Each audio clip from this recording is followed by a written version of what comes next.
آج تک کوئی اس کا معنی نہیں کر سکا. جنہوں نے اس کے معنی کیے ہیں وہ اس کا معنی جو ہے اندازے سے کر سکے ہیں، حقیقی معنی کوئی نہیں تلاش کر سکا. الف کا معنی اللہ، لام کا معنی جبرائیل، میم کا معنی محمد صلی اللہ علیہ وسلم، یہ لوگوں نے کیے ہیں، لیکن یہ اندازے کے ساتھ کیے ہیں. پہلے پارے کے اندر شروع میں اندر اللہ تعالیٰ نے 3 قسم کے لوگوں کا ذکر فرمایا: مومن، کافر اور منافق. 3 قسم کے لوگ آپ صلی اللہ علیہ وسلم کے زمانے میں موجود تھے: مومن ایمان والے، پکے مومن، کافر پکے کافر، اور منافق جو بظاہر ایمان رکھتے تھے اندر کفر تھا. یہ آپ صلی اللہ علیہ وسلم کے زمانے میں تھے. آپ علیہ السلام کے بعد اب یا ایمان والے ہیں یا کافر. ہم کسی کو منافق نہیں کہہ سکتے کیونکہ اس کا علم اللہ کے پاس ہے. اللہ کے نبی علیہ السلام نے کچھ نشانیاں ضرور بتائی ہیں کہ منافق کی، لیکن جس کے اندر وہ باتیں پائی جائیں گی ہم اس کو کہیں گے اس کے اندر منافقانہ علامات ضرور ہیں، لیکن ہم کسی کے بارے میں فیصلہ یا فتویٰ نہیں دیں گے کہ یہ منافق ہے. جو ایمان کا اظہار کرے گا وہ مومن ہے، جو کفر کا اظہار کرے گا وہ کافر ہے. آگے شروع میں اللہ تعالیٰ نے ایمان والوں کی صفات بیان کی ہیں. ایمان بالغیب، غیب پر ایمان رکھتے ہیں، جنت، جہنم، قبر، حشر، حساب کتاب، اللہ پر، فرشتوں پر وغیرہ وغیرہ. نماز قائم کرتے ہیں، زکوٰۃ ادا کرتے ہیں، اور جو ہے آسمانی کتابوں پر، پیغمبروں پر ایمان رکھتے ہیں، اور آخرت پر تصدیق. مائک اپنا بند کر لیں، مائک بند رکھیں، اب صرف آواز سنیں.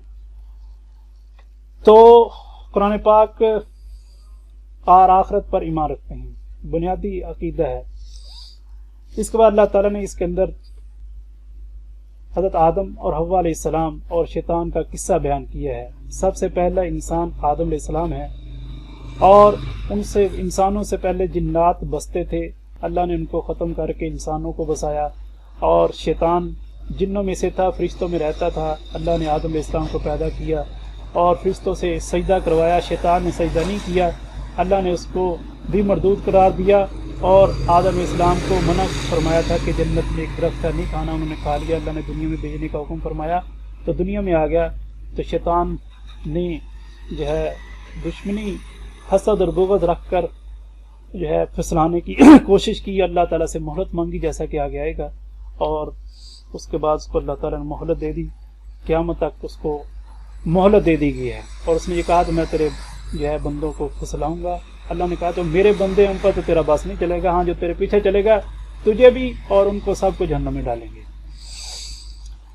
اور اس کے بعد اس صورت کے اندر بنی اسرائیل کا تذکرہ ہے. بنی اسرائیل وہ لوگ تھے، بنی اسرائیل یہ حضرت یعقوب علیہ السلام، حضرت ابراہیم علیہ السلام کے بیٹے ہیں، حضرت اسحاق علیہ السلام، اور دوسرے بیٹے اسماعیل علیہ السلام.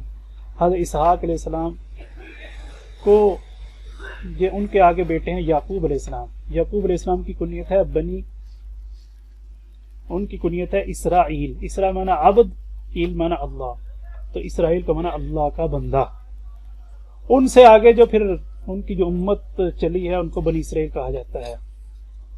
تو اسی کے اندر موسیٰ علیہ السلام، بے شمار پیغمبر بھی انہیں میں آئے، موسیٰ علیہ السلام پھر عیسیٰ علیہ السلام تک. اور دوسرے جو بیٹے تھے ان کے ابراہیم علیہ السلام کے، ان کے اسماعیل، ان سے حضور صلی اللہ علیہ وسلم پیدا ہوئے. تو بنی اسرائیل کا ذکر اللہ تعالیٰ نے اس صورت میں بہت کیا ہے، بلکہ پورے قرآن پاک میں کیا ہے. اور موسیٰ علیہ السلام، بنی اسرائیل کا ذکر، کیونکہ ان کے حالات امت محمدیہ کے حالات سے بہت زیادہ ملتے ہیں. تو انہوں نے جو کمیاں کوتاہیاں کی، جو اللہ نے ان پر انعامات کیے، جو ان کی نافرمانیاں ہوئیں، اللہ نے سارے ذکر کیے ہیں تاکہ ایمان والے وہ مسلمان اور امت محمدیہ ان سے سبق حاصل کریں. ان سے پہلے بھی قومیں غرق ہوئی ہیں، ان کو بھی اللہ نے بیان کیا ہے، لیکن ان کے حالات بہت زیادہ ہیں، قرآن پاک میں بہت زیادہ بیان کیے ہیں.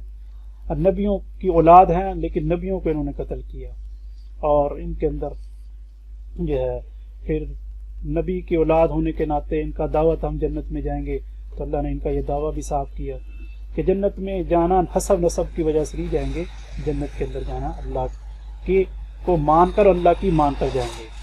پھر اسی طرح حضرت ابراہیم علیہ السلام اور حضرت اسماعیل علیہ السلام کا وہ مشہور قصہ بھی موجود ہے. اور ابراہیم علیہ السلام نے مکہ کو آباد فرمایا تھا، اس کا بھی اللہ تعالیٰ نے اس میں ذکر کیا ہے. اور پہلے پارے کے آخر کے اندر اللہ نے فرمایا ہے کہ دیکھو یہ لوگ عیسائی کیا کرتے تھے، جب بچہ پیدا ہوتا تھا اس کو رنگ دیتے تھے پیلے رنگ سے، اور کہتے تھے اس پر رنگ چڑھ گیا۔ اللہ نے فرمایا کہ نہیں، اصل رنگ اللہ کا ہے، وہ رنگ جب چڑھتا ہے وہ اترتا نہیں ہے، دوسرے رنگ تو جب جیسے کپڑا دھوئیں گے تو اتر جائے گا، لیکن جو اللہ کا رنگ ہے، اللہ کے دین کا جب وہ چڑھتا ہے وہ اترتا نہیں ہے۔